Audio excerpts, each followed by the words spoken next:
to the sons who lost their father.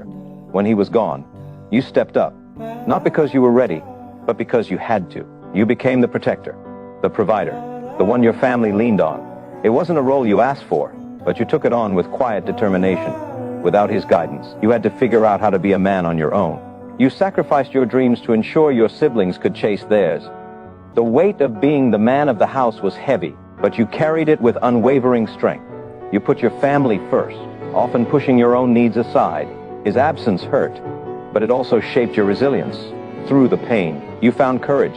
His absence shaped you, but it did not define you. You are enough. You are strong, capable, and worthy of love and rest. And the life you've built is a testament to your heart and strength.